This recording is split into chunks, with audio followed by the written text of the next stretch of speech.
For today's video, ang ituturo ko sa inyo ay kung paano nyo masisigurado na 100% secured ang ating Facebook account para makaiwas ito sa hacker. So guys, meron kasi nang hahack ng mga Facebook. Ginagawa nila, kinukuha yung mga personal information natin or nagchat-chat sila sa mga relatives and Facebook friends natin, nanghingi sila ng pera or nangungutang sila ng pera gamit ang ating Facebook account na nahack.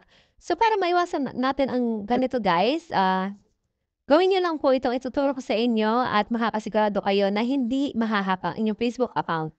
So, kung gusto mong malaman kung paano, manatili ka lamang sa video ito at kung bago ka pa lamang dito, please subscribe to my channel and click the notification bell para maging updated ka sa mga panibago kong video. Una mo pong gawin, ilagin mo ang iyong Facebook. Pagkatapos, i-click mo naman tong 3 lines sa taas yung sa may kanan, yung may profile picture mo. After nyan, i-click mo naman tong settings icon.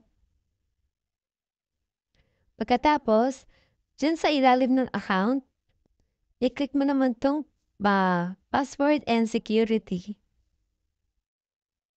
After nyan, scroll up mo lang. Hanapin mo naman diyan yung two-factor authentication.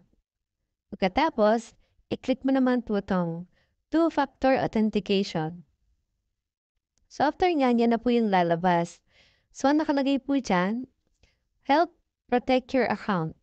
If we notice an attempt log in from a device or browser we don't recognize, we'll ask for your password and verification code. So ito guys, ibig sabihin nito, once na meron gusto magbukas ng inyong Facebook account, automatic ma-alarm ito sa inyong cellphone. Magte-text ito doon sa inyong cellphone ng code. Ibig sabihin, bago malagin ng iyong Facebook account, ay kailangan mo na ng code. So, talagang legit na makakaprotekta ito sa ating Facebook account. So, kapag okay na, piliin mo na method diyan. Kung gusto mo na text message, ang mag-a-alarm sa cellphone mo, para malaman mo kung may gusto magbukas sa cellphone mo, i-click mo to, lagyan mo ng highlight yung may bilog, yung text message. So, kapag okay na, i-click mo naman tong continue.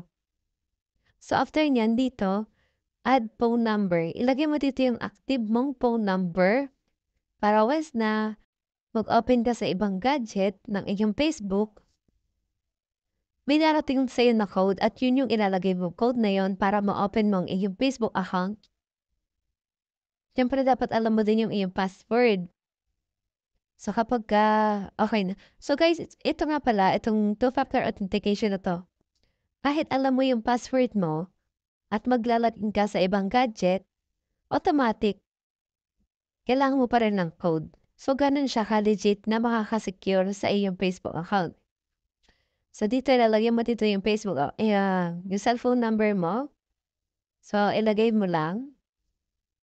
So, kapag nilagay mo na, i-click mo lang itong confirm dito sa may baba. Pagkatapos, nakalagay dyan, for your security, please re-enter your password to continue. So, diyan, ilalagay mo diyan yung password ng iyong Facebook account. So, kapag okay na, nailagay mo na yung password mo, i-click mo lang yung continue.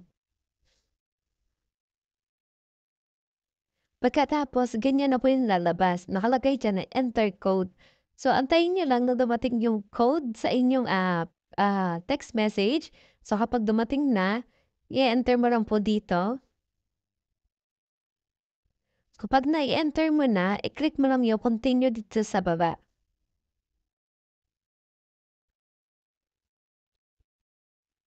After nyan, i-click mo naman tong done dito sa baba. So guys, okay na po yung pagsiset up. So ibig sabihin yan, nakaset na po lahat. Once na may magbukas na inyong cellphone, automatic mag-a-alarm sa inyong text message yung code. Ibig sabihin, merong gusto magbukas ng inyong account. Kaya po make sure nyo lang po na hindi nyo i-share kahit na kanino yung code na dumatating sa inyo para makasigurado kayo na hindi ito mabubuksan kahit na sinong bukod sa inyo. Thank you for watching. God bless po.